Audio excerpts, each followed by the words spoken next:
السلام علیکم ورحمۃ اللہ وبرکاتہ۔ بسم اللہ الرحمن الرحیم۔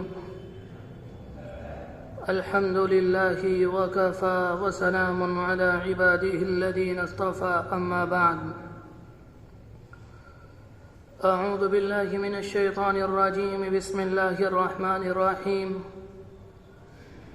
وسارعوا إلى مغفرة من ربكم وجنة أرضها السماوات والأرض أعدت للمتقين۔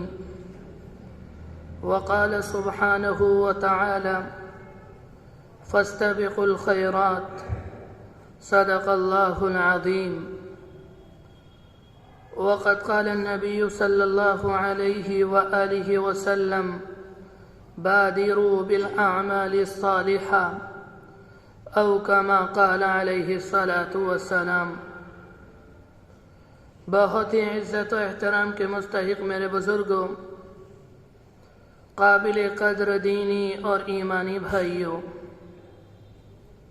ہم اور آپ جمعے کی نماز پڑھنے کے لیے، اس سے پہلے دین کی کچھ بات سننے کے لیے جمع ہوئے۔ اللہ ہمارے بیٹھنے کو قبول فرمائے۔ میرے بھائیوں، جب کوئی اللہ کا بندہ اللہ کی عظمت میں، اللہ کی شان و شوکت میں، اللہ کی حکمت بالغہ میں، اللہ کی شان ربوبیت میں غور کرتا ہے، یا اللہ کی نشانیوں میں غور کرتا ہے، اس کے نتیجے میں بندے کو احساس ہوتا ہے کہ مالک نے مجھے کیسی کیسی نعمتوں سے نوازا ہے۔ دیکھنے کے لیے شاندار آنکھیں دی، بات کرنے کے لیے شاندار زبان دی، سننے کے لیے شاندار کان دیے، اور یہ خوبصورت جسم عطا فرمایا۔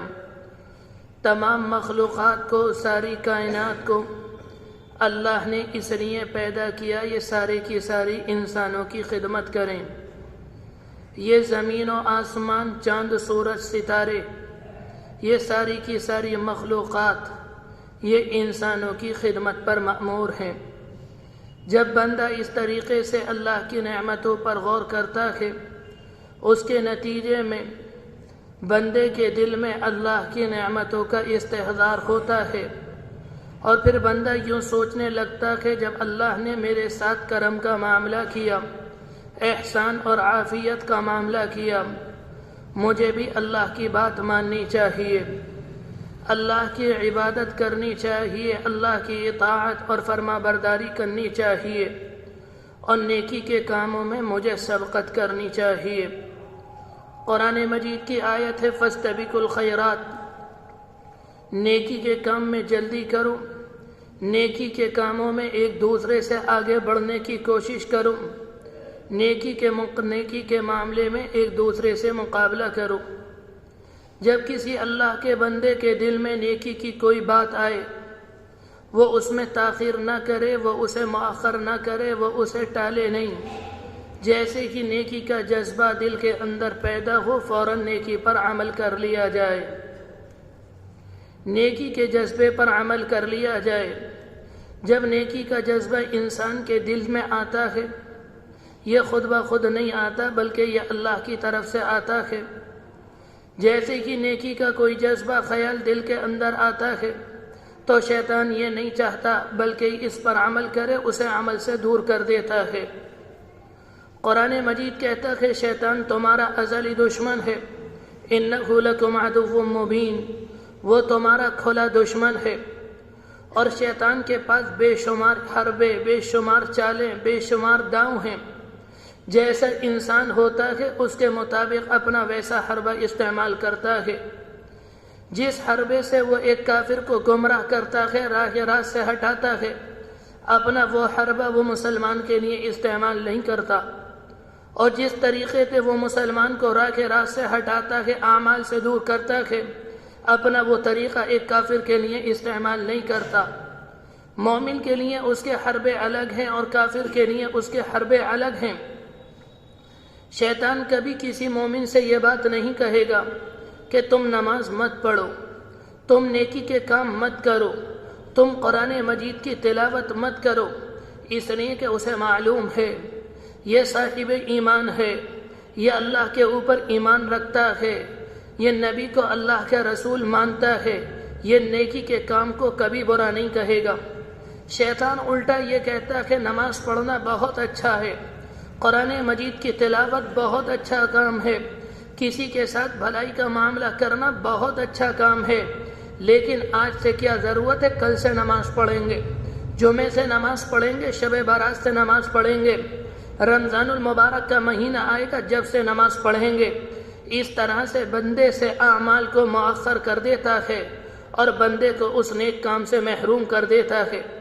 یا کوئی اللہ کا بندہ کسی گناہ کے اندر مبتلا ہے، مثال کے طور پر چوری کرتا ہے، زنا کرتا ہے، حرام کھاتا ہے، رشوت لیتا ہے، سود لیتا ہے، جھوٹ بولتا ہے، کبھی کسی اللہ والے کی صحبت میں گیا، وہاں جا کر دین کی کچھ باتیں سنی، دل کی دنیا تبدیل ہونے لگی، دل کی دنیا بدلنے لگی، اور اس نے یہ ارادہ کیا کہ اب میں شراب نہیں پیوں گا، اب جوا نہیں کھیلوں گا، اب میں اللہ کی عبادت کروں گا، اب میں قرآن مجید کی تلاوت کروں گا۔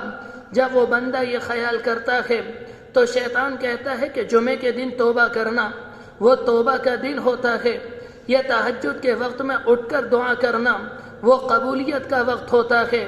اس طرح سے بندے کو اعمال سے مؤخر کر دیتا ہے۔ علماء نے یہ بات لکھی، جیسے ہی دل کے اندر نیکی کا خیال آئے اس پر فوراً عمل کر لیا جائے، اس میں تاخیر نہ کی جائے، اس لیے کہ جب کسی کے دل میں نیکی کا کوئی جذبہ، نیکی کا کوئی خیال آتا ہے وہ خود بخود نہیں آتا، بلکہ وہ اللہ کی طرف سے بھیجا ہوا ایک مہمان ہوتا ہے گناہ گار بندے کی اصلاح کے لیے۔ کسی کے دل میں یہ خیال آیا کہ میں نفلی نماز پڑھوں، کسی کے دل میں یہ خیال آیا میں قرآن مجید کی تلاوت کروں، کسی کے دل میں یہ خیال آیا میں نفلی صدقہ اور خیرات کروں، کسی کے دل کے اندر یہ خیال آیا میں نفلی روزے رکھوں۔ لیکن اگر بندے نے یہ سوچ لیا یہ سارے کے سارے کام فرض اور واجب تو ہے نہیں، اگر نہیں کروں گا گناہ نہیں ملے گا، اللہ کی طرف سے جو جذبہ ہمارے دل میں پیدا ہوا تھا ہم نے اس کی ناقدری کی، وہ بڑا غیور، بڑا غبا غیرت جذبہ ہوتا ہے جو اللہ کی طرف سے بندے کے دل میں آتا ہے۔ یہ اللہ کی طرف سے ایک مہمان ہوتا ہے جو ہماری اصلاح کی خاطر ہمارے دل کے اندر بھیجا جاتا ہے۔ دنیا کے مہمانوں کا حال یہ ہے، اگر دنیا کے اندر کسی کی چوکھٹ پر کوئی مہمان آئے اور وہ مہمان میزبان کی طرف سے تھوڑی سی بے رخی پائے، یا مہمان کو یہ احساس ہو کہ میزبان نے میرے معیار کے مطابق میری خاطر نہ کی، اگر دنیا کا وہ مہمان باغیرت ہوگا اور غیور ہوگا، وہ قسم کھا لے گا کہ آئندہ اس کی چوکھٹ پر قدم نہ رکھوں گا۔ دنیا کے مہمان کا حال یہ ہے، وہ تو اللہ کا مہمان ہے، اللہ کا مہمان سب سے بڑا باغیرت، سب سے بڑا غیرت مند ہوتا ہے، اگر ہم نے اس کی خاطر نہ کی وہ آنا بند کر دیتا ہے۔ جیسے ہی دل کے اندر نیکی کا کوئی جذبہ آئے اس میں تردد نہ کیا جائے، اس میں پس و پیش میں نہ پڑا جائے، اس میں جھجک سے کام نہ لیا جائے۔ میرے بھائیوں، نیکی کا کام ہے، جب کوئی بندہ نیکی کا کام کرتا ہے اسے ثواب ملتا ہے۔ قرآن مجید کی آیت ہے فاستبقوا الخیرات، نیکی کے کام میں سوچا نہیں جاتا، نیکی کے کام میں استخارہ نہیں کیا جاتا، نیکی کے کام میں مقابلہ کیا جاتا ہے، نیکی کے کام کی طرف دوڑ لگائی جاتی ہے۔ ہمارا معاملہ اس زمانے میں اس سے بالکل برعکس ہو گیا۔ اللہ کے رسول علیہ السلام کی حدیث ہے بادروا بالاعمال الصالحہ، نیک کام کی طرف جلدی کرو، نیک کام کی طرف دوڑو، نیکی کے کام میں مقابلہ کرو، یہی قرآن مجید ہے۔ لیکن ہم نے خدا کے اس قانون کو اور نبی کی اس بات کو پلٹ دیا۔ اس زمانے میں نیکی کے کام میں کوئی مقابلہ نہیں، اگر مقابلہ ہے دنیا کے امور میں، اگر مقابلہ ہے دولت کے کمانے میں، اگر مقابلہ ہے تو عزت کے حاصل کرنے میں، اگر مقابلہ ہے مکانات کے بنانے میں، اگر مقابلہ ہے فیکٹری کے لگانے میں، اس زمانے میں اگر مقابلہ ہے تو دنیا کے امور میں اور آخرت کے امور میں کوئی مقابلہ نہیں۔ صحابہ اکرام کا مزاج یہ نہیں تھا، وہ دنیا کے معاملے میں مقابلہ نہیں کرتے، وہ آخرت کے مقابلے میں، آخرت کے امور میں مقابلہ کرتے۔ سن 9 ہجری میں غزوہ تبوک ہوا، اس زمانے میں ملک شام سے جو لوگ مدینہ منورہ تجارت کرنے کے لیے آتے، وہاں سے کچھ لوگ مدینہ منورہ آئے اور اللہ کے رسول علیہ السلام کو آ کر اطلاع دی کہ قیصر روم نے ایک بہت بڑا لشکر تیار کیا اور اس نے اپنے سارے فوجیوں کو ایک سال کی تنخواہ ایڈوانس دی اور اس کا ایک حصہ روانہ ہو چکا، ان قریب وہ مدینہ منورہ پر آ کر حملہ آور ہوگا، وہ آپ کی دعوت کو اور آپ کو نعوذ باللہ مٹانا چاہتا ہے۔ جب اللہ کے رسول کے کانوں میں یہ بات پڑی، آپ نے صحابہ اکرام کو جمع کیا اور صحابہ اکرام سے یہ بات کہی تیاری کرو۔ آپ نے یہ سوچا کہ وہ مدینہ منورہ نہ آئیں، اس سے پہلے ہم آگے بڑھ کر ان کا راستہ روکیں۔ جب بھی آپ کبھی کسی غزوے کا ارادہ کرتے یا کسی قوم پر حملہ کرنے کا ارادہ کرتے، آپ طوریے سے کام لیتے، آپ صحابہ اکرام سے اتنا کہتے تیاری کرو، صحابہ تیاری میں لگ جاتے، آپ یہ نہ بتاتے جانا کہاں ہے۔ جنگی مصلحتوں کا تقاضا یہی ہوتا ہے کہ جس پر حملہ کیا جائے وہ اس کی تدبیر نہ کر سکے۔ اس موقع پر جب تبوک کا معاملہ آیا، آپ نے طوریے سے کام نہیں لیا، آپ نے تمام صحابہ اکرام کو جمع کیا اور صحابہ اکرام سے صاف صاف پوری بات بتائی، ہمیں مقام علاقے تبوک میں جانا ہے، اس طرح سے قیصر روم نے ایک لشکر تیار کیا، اس کے مقابلے میں جانا ہے۔ میرے بھائیو، یہ غزوہ تاریخ اسلام کا سب سے کٹھن غزوہ تھا۔ ایسی صبر آزما مہم تاریخ اسلام میں کوئی اور پیش نہیں آئی جیسی غزوہ تبوک کے موقع پر، غزوہ تبوک کے موقع پر پیش آئی۔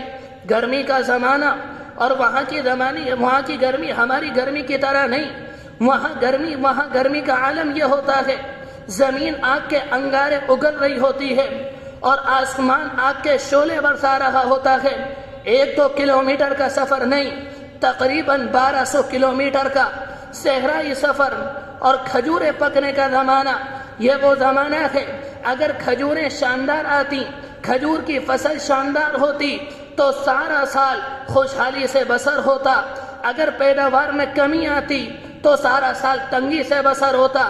ایسے وقت میں اللہ کے رسول علیہ السلام نے صحابہ اکرام کو جمع کیا اور انہوں نے ترغیب دی اور آپ نے نفیر عام کیا کہ سارے کے سارے لوگوں کو اس غزوے کے اندر شرکت کرنی ہے۔ پھر آپ نے صحابہ اکرام سے یہ بات کہی، سواری نہیں ہے، سواری کی ضرورت ہے، پیسے نہیں ہیں، پیسوں کی ضرورت ہے، ہتھیار نہیں ہے، ہتھیاروں کی ضرورت ہے، زرہ نہیں ہے، زروں کی ضرورت ہے۔ جو کوئی اس میں حصہ لے گا میں اسے جنت کی ضمانت دیتا ہوں۔ آپ کی زبان سے یہ جملہ نکلا، صحابہ اکرام اپنی استطاعت کے مطابق نبی کی خدمت میں چیزیں لانے لگے۔ عمر رضی اللہ عنہ دوڑے دوڑے گھر آئے، انہوں نے اپنے سارے سامان کو اکٹھا کیا، آدھا سامان اللہ کے رسول کی خدمت میں لا کر پیش کیا اور آدھا سامان اپنے گھر والوں کی خدمت میں جوڑا، اور ان کے ذہن میں، ان کے دل کے اندر یہ خیال آیا، شاید آج وہ پہلا موقع ہوگا کہ اللہ نے صدیق اکبر کو جو مقام بخشا ہے نیکی کا، میں اس مقام میں آگے بڑھ جاؤں۔ کچھ دیر کے بعد صدیق اکبر آئے، جو سامان تھا لا کر اللہ کے رسول علیہ السلام کی خدمت میں دیا۔ آپ کی عادت یہ نہیں تھی، آپ کبھی معلوم نہیں کرتے تم کیا لے کر آئے ہو، کیا چھوڑ کر آئے ہو، شاید پہلا موقع ہوگا۔ آپ نے حضرت عمر رضی اللہ عنہ سے معلوم کیا، عمر یہ بتاؤ گھر والوں کے لیے کیا چھوڑ کر آئے ہو؟ وہ کہنے لگے، اللہ کے رسول آدھا لایا ہوں، آدھا چھوڑ کر آیا ہوں۔ صدیق اکبر موجود تھے، آپ نے معلوم کیا صدیق گھر والوں کے لیے چھوڑ کر کیا آئے ہو؟ کہا گھر والوں کے لیے کچھ چھوڑ کر نہیں آیا ہوں، صرف اللہ اور اس کے رسول کا نام چھوڑ کر آیا ہوں۔ عمر رضی اللہ عنہ کہتے ہیں، اس دن مجھے احساس ہو گیا میں ساری زندگی کتنے نیکی کے کام کر لوں، کتنے خیر کے کام کر لوں، کبھی صدیق اکبر سے آگے نہیں بڑھ سکتا۔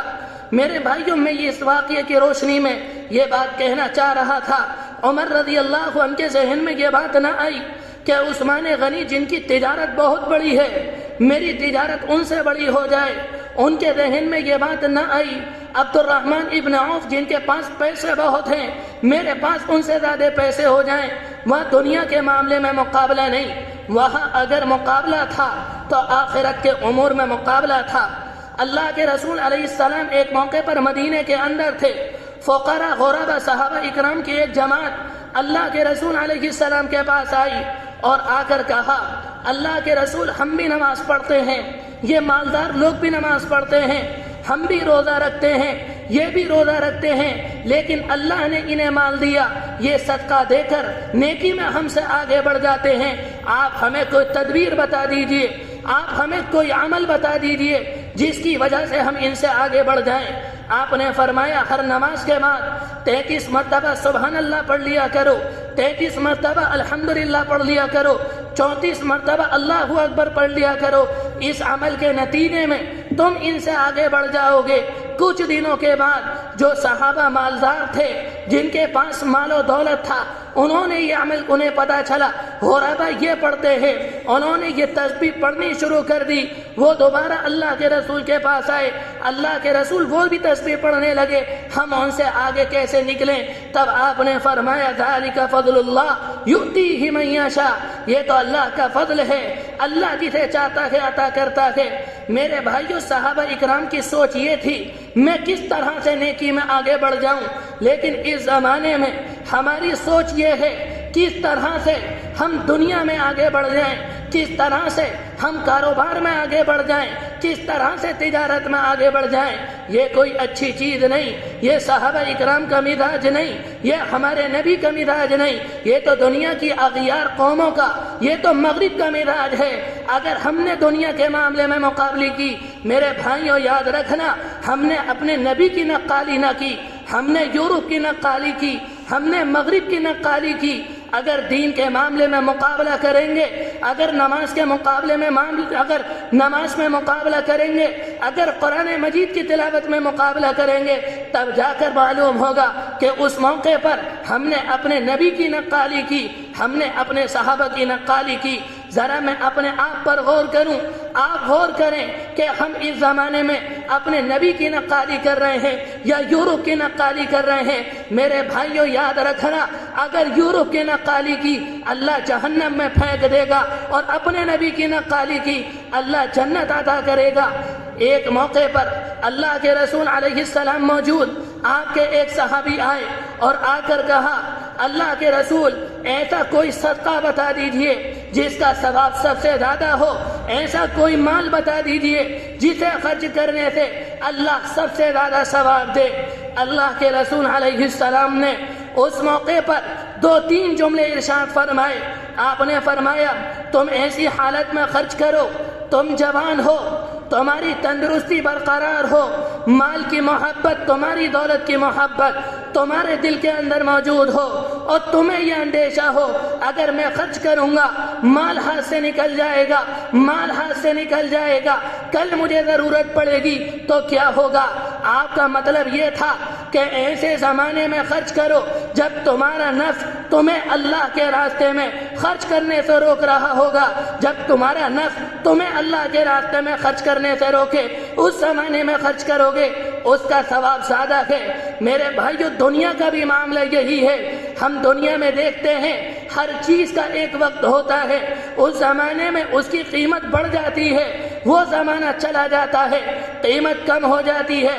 مثال کے طور پر آپ اے سی کو لیں، آپ فریج کو لیں، آپ کولر اور پنکھے کو لیں، گرمی کا زمانہ آتا ہے، ان کی قیمت میں اضافہ ہو جاتا ہے، سیزن چلا جاتا ہے، قیمت میں کمی آ جاتی ہے۔ اس کے برخلاف آپ سردیوں کے کپڑوں کو لیں، جب سردی کا زمانہ آتا ہے قیمت میں اضافہ ہو جاتا ہے، زمانہ چلا جاتا ہے، قیمت میں کمی آ جاتی ہے۔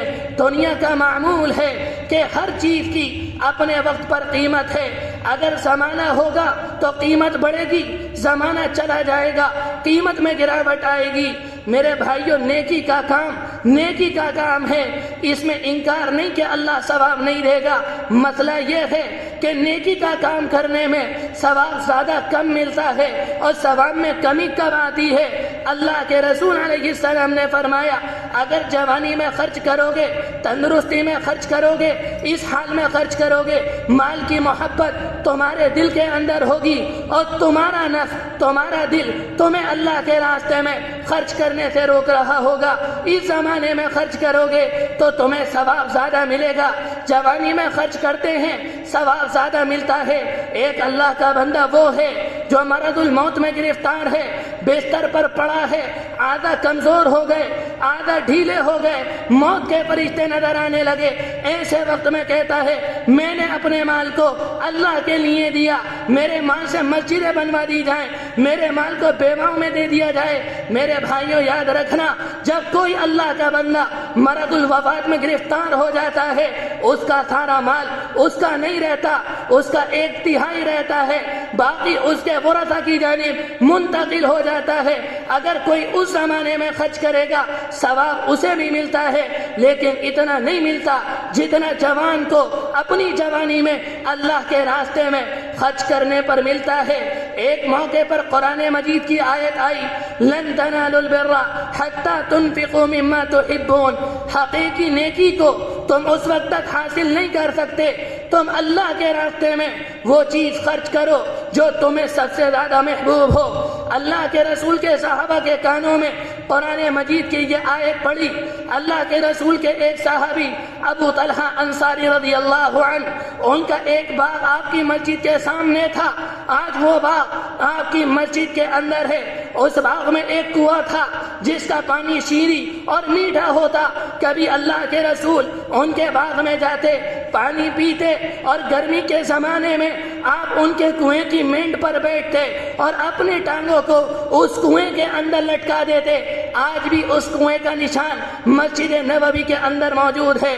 وہ صحابی اللہ کے رسول کے پاس آئے اور آ کر کہا، اللہ کے رسول قرآن مجید کی یہ آیت میرے کانوں میں پڑی، میں نے اپنے سارے سامان کو دیکھا، میں نے اپنی دولت کو دیکھا، میں نے اپنے باغ کو دیکھا، یہ سب سے قیمتی ہے اور میرے دل میں اس کی محبت سب سے زیادہ ہے، میں اسے اللہ کے راستے میں دیتا ہوں، آپ جہاں چاہیں اسے اللہ کے راستے میں خرچ کریں۔ میرے بھائیوں، یہ مزاج تھا صحابہ اکرام کا، جو چیز انہیں محبوب تھی وہ اللہ کے راستے میں خرچ کرتے۔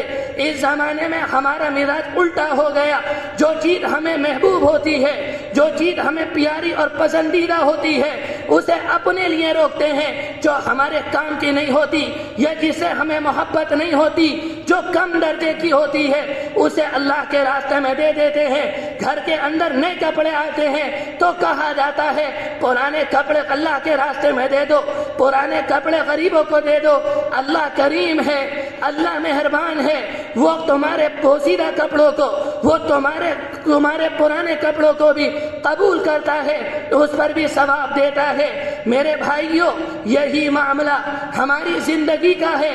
زندگی کا جو حصہ ہمارا اچھا ہوتا ہے ہم اسے دنیا میں لگاتے ہیں، اور ہماری زندگی کا جو حصہ سب سے کمزور ہوتا ہے، سب سے ضعیف اور نحیف ہوتا ہے، جو کسی کام کا نہیں ہوتا، جب آنکھیں کمزور ہو جاتی ہیں، گھٹنوں میں درد ہونے لگتا ہے، کمر جھک جاتی ہے، تب بیٹے کہتے ہیں ابا دکان پہ آنے کی ضرورت نہیں ہے، ابا کاروبار دیکھنے کی ضرورت نہیں ہے، آپ مسجد میں جا کر اللہ اللہ کریں۔